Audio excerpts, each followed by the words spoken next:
inFAMOUS 2 was and still is one of my favorite games for the PlayStation 3. It did so much to expand on the first game, from its characters to its world to its gameplay, and while it wasn't perfect, I'd argue it was quite close. Now, with a game so financially and critically successful and based on the clear amount of passion the developers and fans had towards the character and the series, it's hard to see a character as likable as Cole get canned after only 2 games. Thankfully, this is where the standalone expansion inFAMOUS Festival of Blood comes in.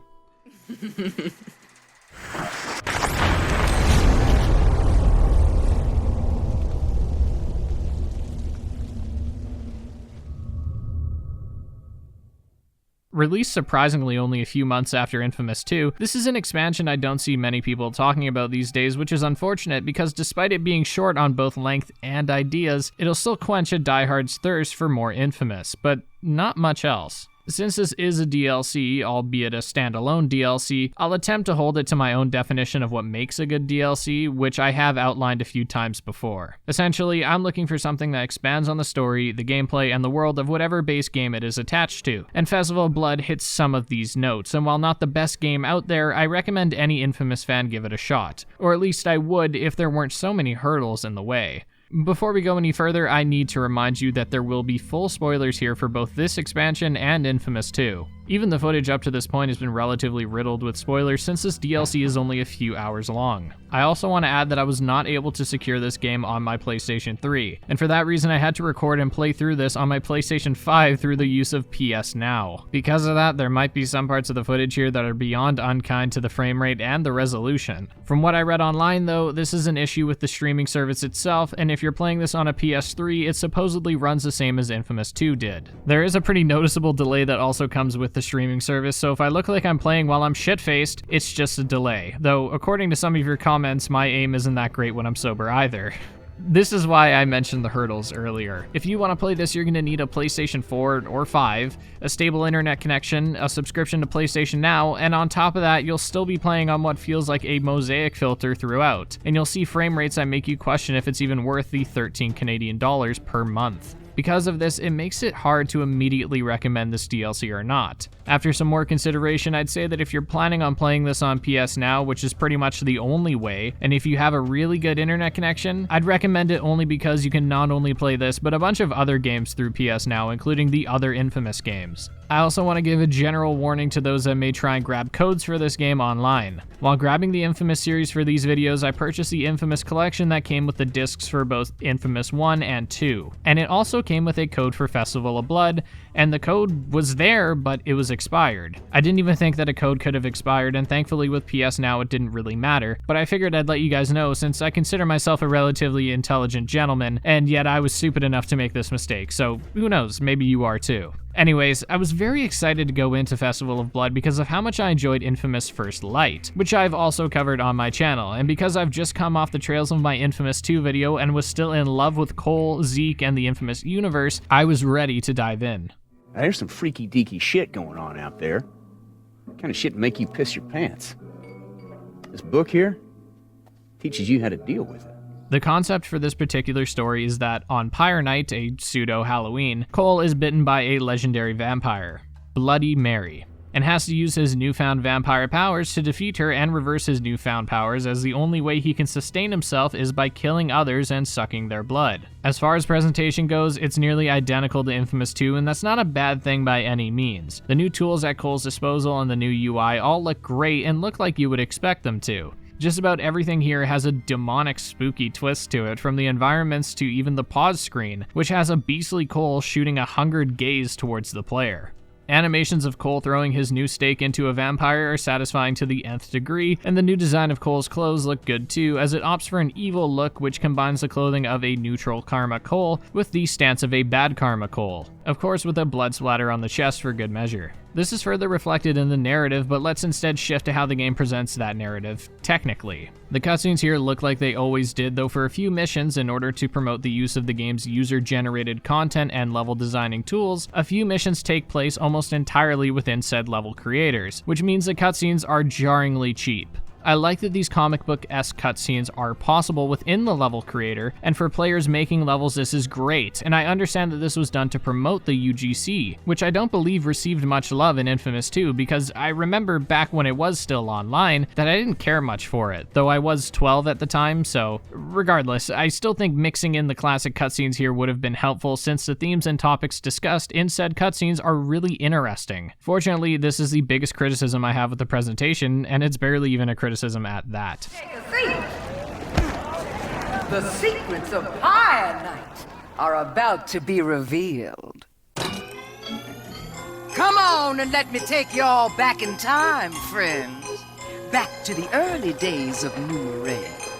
Going back to those user-generated levels though, I actually can't say much on them since they are offline. I wasn't able to play them outside of the ones you're forced to complete in the main story, and I'm sure this feature added a ton of value to the game at the time, and while I don't typically hold games that are nearly a decade old to today's standards, in this case I just have to ignore this feature and judge the game by today's release where it just isn't here. Furthermore, after completing a large handful of UGC missions, you can unlock an alternate skin for Cole that features accentuated vampiric qualities, but I unfortunately could not get footage of this, and if you are playing this game today, chances are you're not going to see it in game either. Going back to what I like, I have to say that I appreciate the revamped Numeray here. The expansion takes place in just one district of Numeray to keep things tight, and I like this decision because, coupled with the streets that have totems and large crowds, the town feels claustrophobic at times. This is reinforced by the catacombs that are now available for exploration, which have many tight corridors and poorly lit areas. Not only does the poor lighting here allow you to feel a little more out of your depth, but it allows your eyes to feast upon the stark contrast as presented once you shoot a few bolts around, as the orange electricity illuminates the room, and it felt reminiscent of the sewers within the first Infamous game. The skies of Numeray are also great as they see some giant balloons, fireworks, and something I really like here is that you can actually encounter Mary in the overworld. You can't attack her, and trying to do so will cause some of your power to be temporarily limited, and she'll summon a squad of bloodsuckers to cause you some trouble, but damn if it wasn't so cool just seeing her. She just flies around as a swarm of bats and eventually hits the ground to feed on some innocents, and while simplistic, it's just one of those neat things that I wish had been done more. It reminded me of seeing the beast over the horizon in Infamous 2. So while nothing major has changed with the city or the game's presentation as a whole, there were enough minor changes to give this game its own identity, and for anyone to be able to tell from just a single screenshot that, yep, this is Festival of Blood. Another defining feature for the game's identity is the powers at your disposal. Why are you doing this? I've given you so much. Sun's almost up, Mary, and I got no intention of being your sailor bitch. As you've likely seen in the footage up to this point, Cole has some new vampiric powers. Before we sink our teeth right in though, we have to acknowledge that there is no karma meter here, and its replacement is the corruption meter, which fuels Cole's vampire-based powers. They are separate from his electric powers, meaning you can't use electricity through the corruption meter, and you can't perform any vampire shenanigans with your electric charges. Keeping the powers interchangeable but not the power sources was a good decision, as it adds a new, if not minimal, layer to the gameplay where you have two power sources to keep track of, and where you can, assuming both are charged, mix swarms of bats into your electric light shows. Another positive this decision brings is that it fits within the narrative of the game, which I will touch on briefly here. Cole, within the context of the story, has a consistent hunger for blood, which can only be satiated through sucking a civilian's blood, which kills them. There are a few points in the narrative where Cole and Zeke ponder the morality of curbing Cole's hunger, and there could be some ludonarrative dissonance if the game is portraying Cole as a bad guy, which the game does, and you as the player are avoiding sucking the civilian's blood. It could possibly create a disconnect. While you can go most of the game without sucking a neck, you're heavily encouraged because if you were to avoid it, you'd be missing out on the new powers at your disposal, such as the Bat Swarm.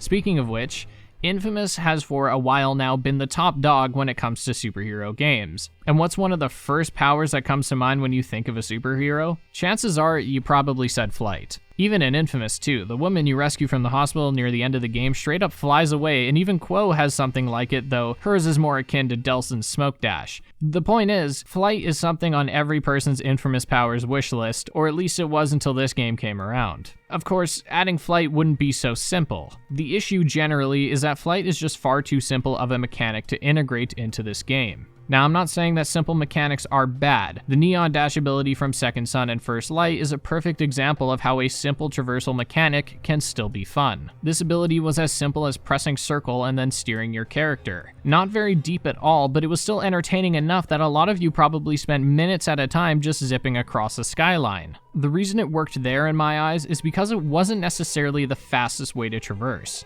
It was the easiest means of traversal and arguably the prettiest, and sure, in some linear cases it was the fastest, but when it came to the speed of traversal, using a smoke vent was the fastest way to traverse vertically, and the same went for video on the horizontal axis. To add to this, the other powers traversal-wise had a few more things to consider in order to make your trip as rewarding and efficient as possible. Neon served as a good all-rounder, not the be-all end-all. Flight, on the other hand, is the be-all end-all. It would be the fastest way to get from point A to point B and the most efficient. The problems that immediately arise is that flight can only look so interesting. If you're flying from point A to B, chances are you'll fly above the skyline and just cruise, meaning you'll be hypothetically seeing your character in a Superman-like pose for, depending on the distance, minutes at a time. I can't imagine the nightmare it would be to keep the player entertained by visuals alone. The next major issue, which is only applicable to Infamous 2 in this case, is that flight would negate every other traversal ability. Instead of chaining together thrusters and grind rails and phoenix strikes and lightning tethers, we could just fly. I know I've harped on about the implications of flight within the series for a minute or two now, but the reason I bring it up here is because Sucker Punch did implement flight, and they could have easily botched it. They could have easily just added the ability to fly in a swarm of bats, done nothing with it, and called it a day, but they didn't. There are a handful of ways to make flight engaging to the player, but I'll spare you another tangent and quit beating around the bush. You have the ability to turn yourself into a swarm of bats and can fly for a short period of time. The reason your flight is restricted is because it heavily drains your corruption meter. The restrictive nature of this power, however, is why I like it so much, and that's because it integrates well with your other powers. Each traversal-based power from the base game is given to you as a means of traversing a part of the city. The thrusters allow you to clear larger gaps. The grinding is to cover a large amount of linear path quickly. The tether and vertical power rails allow you to gain height, but each of those abilities only solves the simplistic problem associated with them. Traversing the city is your problem, and your powers are the tools for solving that problem. But the combination of said powers is what will give you the ultimate solution. This is why flight works so well here. It is powerful yet limited. The only way to recharge your corruption meter is by biting down on an innocent bystander, and those are most commonly found at street level. Most of your traversal in the game takes place either in the air or at an elevated plane. Even the vertical grind poles reinforce that sentiment, as their only purpose is to get you to high ground. And I assume a lot of you, want to move in a fluid motion, combining abilities with each other so your momentum is never killed. Using all of your corruption, though, isn't a good way to achieve this, since you'll have to stop on the ground, give someone a hickey, and then get back to high ground. So the best way to use the flight is in bursts. The thrusters in the game are really good for carrying you across large gaps, but some are so large that you can just barely make it. Instead of latching onto the ledge and having your momentum effectively killed, you can do a short burst of flight to give you the extra distance needed to clear that gap. What if you're using a grind rail and you misjudge your dismount, meaning you'll miss the roof that you're aiming for? The bat swarm can act as a safety net, as it can be activated to quickly redirect course. Since a majority of your objectives are on the ground, you can start at point A, bite a neck, hit the skies, and pace your corruption meter well enough so that by the time you hit point B, your objective, you'll be on street level within close proximity to another source of corruption, meaning you've gotten from point A to B without having to stop. Of course, this is a bit of a difficult task, but that's what makes the traversal in the Infamous games so engaging, and it's even more so the case here. If the challenge is too much, though, you can, through collecting urns around the map, increase your corruption meter to around double its original size. Before I move on, I'll end this point of traversal by completely contradicting myself a little by acknowledging that it is a lot of fun to see how high you can fly and then slam into the ground, even if it's not the peak of traversal. It's a good time to goof around with your powers, and unfortunately, as far as new powers to goof around with go, this is essentially where the train starts pumping its brakes. You can use your bat swarm to charge an enemy, and if you hit them directly, they'll be staked instantly. The next new power you have isn't even a new power, it's the Stake and Cross of Ignatius, and it just replaces the amp. And it provides more use than the amp, as you can now stake vampires, which is the only way to take them down for good. But instead of creating distance between yourself and the targets in front of you, a more direct and close-up approach will be rewarded, as you can quickly stake any foes down. There is, unfortunately, little to say here as the stake doesn't change much in the gameplay department, and those are pretty much the only major changes here when it comes to the combat, which to me is a little disappointing. There's also a new spin on your pseudo eagle vision from the first and second Infamous games, as instead of using them to find blast shards, your vampire sense can be used to find collectibles, audio logs, and to seek out the firstborns that are hiding in plain sight, disguised as humans. It's again here pretty disappointing and underwhelming. I would have liked to have seen some more offensive vampire powers. We could have a new spin on the grenade, for example. Imagine you can now, through draining a bit of the corruption meter, throw a grenade that, when exploding on impact, bursts a significant amount of blood, painting the walls and, more importantly, enemies. Hypothetically, splattering some blood on the enemy would do minimal damage, but the moisture on the enemy could greater conduct electricity, and multiply the damage of your electric attacks. Not only would this greater enforce the mix and match playstyle that the Traversal instilled with how mixing electrokinetic abilities and vampire abilities led to a great sense of flow, but it would also fit in with Cole's other powers. When attacking, there were a ton of ways to combine your powers in Infamous 2, and having another ability that can be mixed and matched would be a perfect fit. This is just one example though, there are many more and likely there are some that I myself have yet to think of. Of course, considering the price point of this game, I don't want my expectations to seem too high, and I'm not asking for an entirely new moveset, but I think when it comes to combat, we're just one ability short of having something truly unique. Since the karma system isn't present here, you might be curious as to what powers Cole has at his disposal, and the answer is that we get some of his best from the evil and good side of his karmic state in Infamous 2. Cole canonically in this game aligns with the good karma, however after he becomes a vampire, his actions force him to dabble into the more infamous side of the scale. He begins the adventure with his tier 2 heroic abilities like the upgraded pulse heal and the slow firing but heavy hitting magnum bolt. But once infected, you switch to the rank of infamous. Well, not exactly as there is no rank, but based on the powers at your disposal and your idle stance, Cole is likely in the infamous state. He gets some heroic and villainous variants to his powers such as the rockets and grenades, but the ionic abilities are not present. You can unlock those aforementioned variants through staking vampires, and can reobtain some powers like the Magnum Bolt from the beginning that you lost after being bitten. I believe that not having a karma system allows the combat to be a little more fun overall, as you don't have to worry about the civilians you injure. Considering that a surprising amount of players only completed the good karma playthrough of Infamous 2, allowing them to experience the other side of the coin was likely really nice for them too. And this is doubly so when you take a look at the new handful of enemies you have to keep track of. Fortunately, there are new enemies here in the form of the many vampires Mary sends after you. There are typical grunts that have crossbows, throwing knives, and basic weapons, which do pretty crazy damage, and the more agile female grunts that, while being a little harder to hit due to how they can take advantage of vantage points, have bullets that don't sting as much. While there are some variants in the grunts, I don't have a lot to say about them. There are also these beast-like firstborns that serve as mini-bosses, and go down like any other enemy, and that's by wailing at them and turning them into a bat kebab.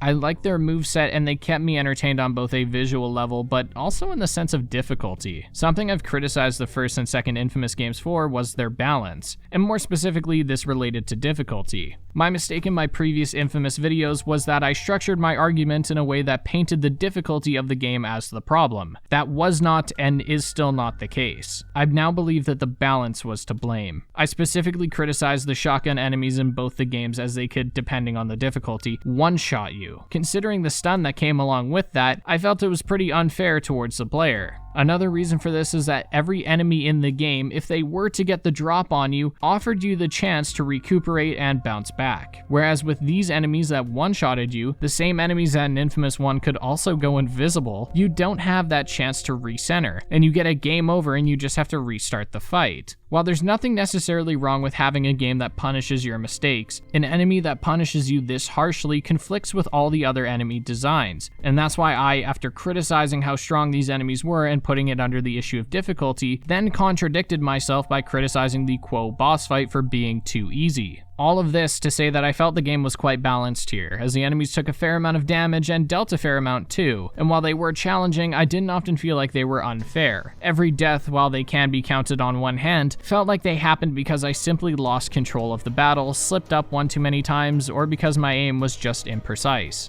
The final gameplay aspect to touch on is the battle against Mary that comes and goes as quickly as the rest of the DLC does. It's boiled down to a horde mode with little to actually keep you engaged, and while this style of boss fight isn't inherently a bad thing, I think the way they handled it here did not click with me. Mary will spawn a small army of vampires to try and overwhelm you. However, before they can get to you, they have to cross an area that is flooded with water up to their knees. If you know anything about the Infamous games, I'm sure you know that these enemies can be dealt with quickly and easily by just shooting the water. You don't even have to aim at them, you can just shoot in their general direction, and if you don't hit the vampires head on, then you'll surely hit the water surrounding them. Some high-tier vampires spawn close to you, but dealing with them takes all of a few seconds, and then it's back to just shooting the water. After wiping out a few waves, Mary will just show up for a second, and I don't really know if she has any attacks, because I would take a huge bite out of her health bar right when she showed up, meaning she came and went as quickly as possible. I think the boss fight could have been better if it was set in an actual open area. While tackling this foe in the catacombs is fitting thematically, having the boss fight take place on top of the cathedral could also serve as a good thematic setting, while giving the player and the boss more room to move. I would much rather have an actual battle against Mary where both her and Cole are figuratively speaking on skates, consistently traversing and trading blows back and forth. Perhaps my expectations are too high here, I don't know.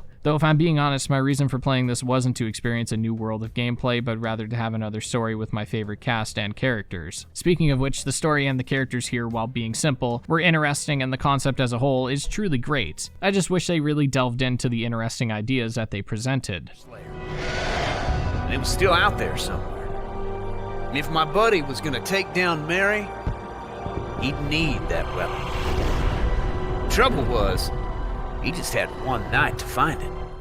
The game takes place during the events of Infamous 2, though it's not exactly clear when it takes place, and it doesn't really matter since the story is not canon. While the story itself is not canon, I believe some of the lore here, such as Pyre Knight, Mary, and the vampires, are. The adventure begins with Zeke Jebediah Dunbar in a bar where he has almost everything he'd ever want. Beer, and with the arrival of a scantily clad woman, boobs, but mechanical bulls are unfortunately not present. In order to secure a night of shenanigans with the aforementioned woman, Zeke, upon finding out that she takes an interest in Cole, decides to tell her a story about Cole, vampires, and Pyre Knight. And this is where our gameplay takes place. Zeke narrates over our gameplay, and this is why I believe the game isn't canon, but the lore within it is. Regardless, the story sees Cole heading into the catacombs to save a woman who is injured, but it turns out it was just a trap for a vampire to kidnap Cole and sacrifice his blood to revive the long-deceased Bloody Mary. Cole's blood is conduit blood though, meaning he not only revived Mary to full youth, but also gave her powers a boost.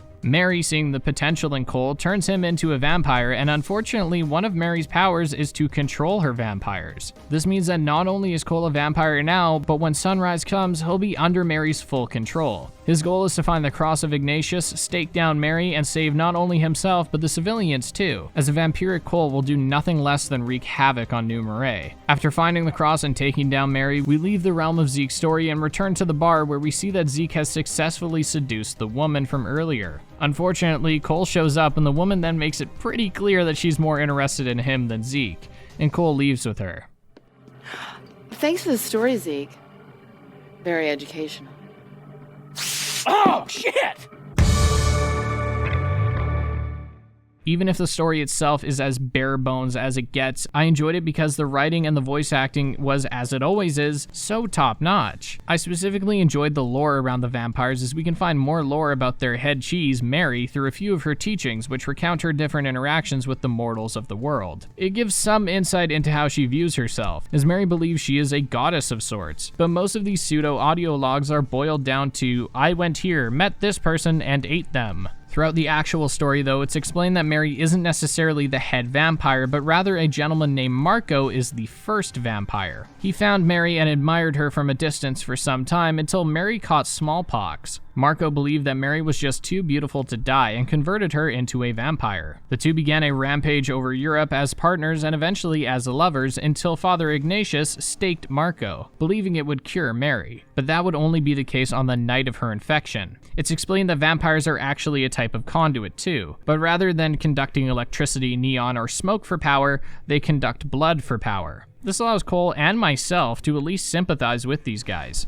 Whenever Cole enters a powered down area or whenever he is flat out low on charge, he explains that he feels thirsty and just weak. I assume this is the same thirst the vampires feel, and while they may not want to sacrifice the innocent bystanders to satiate that thirst, the feeling becomes so unbearable that they almost can't help it. In the case of a lot of them, when under Mary's control, they literally don't have a choice either. The gameplay reinforces this narrative as you are heavily encouraged within combat and traversal to sacrifice civilians to use your new vampire powers. The story actually touches on the morality and ethics of this, but it doesn't go as in-depth as I would have liked. It's explained that in order to save New Murray, Cole must be at peak performance, and that is not achievable without a few sacrifices. On the opposite end, these people are people as stated by Zeke, and Cole wouldn't want to do something tonight that he couldn't live with tomorrow. It is an interesting argument that is presented here, and I would have liked a deeper dive into the ethics of the situation, and I wanted the game to come to a definitive conclusion. Instead, this side plot is left to the UGC missions, meaning the comic-like scuffed cutscenes make this entire debate a little underwhelming. They could have expanded upon the discussion by posing questions such as, can Cole drink a freshly staked vampire's blood, since they were once human? What are the implications of sucking an animal's blood? How would Zeke feel about that? Again, I understand that this DLC is small scale, and I shouldn't expect a fully fleshed out story for such a cheap price, but I question why they brought up the debate at all if they're not going to give it a proper conclusion.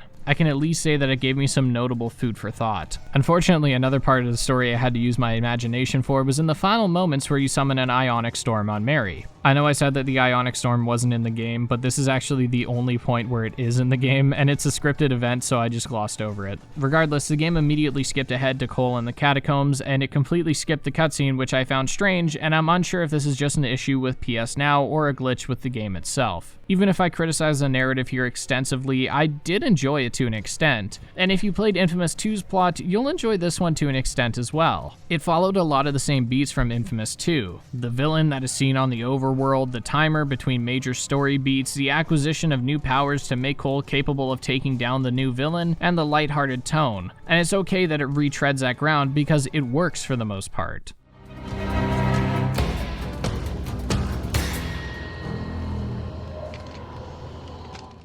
Since I have discussed just about everything this game has to offer, I have to acknowledge the strange limbo that this game is caught in, as it isn't a direct add-on to Infamous 2. It does take place in the same universe and looks like an expansion for Infamous 2, but it is a standalone download, and is built to be enjoyed whether you have played its sister game or not. Because the story isn't canon and its gameplay is similar enough to Infamous 2, it serves as an enjoyable time for diehard fans and casual gamers giving the series a try for the first time. No spoilers for the first or second game are present here, so recommending this to a friend is easy. To clarify, I consider this a standalone DLC. I'm not considering it a full game because it was just not priced as a full game upon release, and it just doesn't have enough content to justify such a title. It has the potential to be a full-fledged title, but it's just far too short and underdeveloped in a lot of ways. Festival of Blood expands on the gameplay of Infamous 2 enough to warrant a playthrough, even if it leaves some to be desired, and the same goes for how it expands the world and lore of Infamous. I've stated many times before that a DLC story should not be integral to enjoying the base game, and this DLC nails that balance of offering an entertaining story, but without making the base game feel incomplete without it. I think Festival of Blood found its footing between familiar characters, a familiar tone, and even a familiar structure. But despite that, it didn't expand its new ideas enough to completely satisfy me. I'm torn between expecting a small story from a small game and expecting a large story and a better executed product because I know Sucker Punch is beyond capable of it and that this DLC has the potential for it. Infamous 2 is arguably the best Infamous game in the franchise, and adding even more to a product like that is quite tough. Any gameplay changes could completely throw off the gameplay, and while I believe they struck a great balance with the enemies and the traversal with the new changes, I don't think there was enough changes made to the powers within combat. While on one hand, changing the combat in a significant way could risk diminishing the critically acclaimed gameplay of Infamous 2, but if done right, could have done more to represent this game's identity. Fortunately, the presentation and aesthetics of the game achieve this, as a single screenshot of the game's heads-up display, pause screen, or the many decorations of New Murray tell you that this is Festival of Blood. And while Festival of Blood is a good time, it's a good time assuming your expectations are right. Attempting to play this game is no simple task, as a current or next generation console, a stable above-average internet connection, and $13 Canadian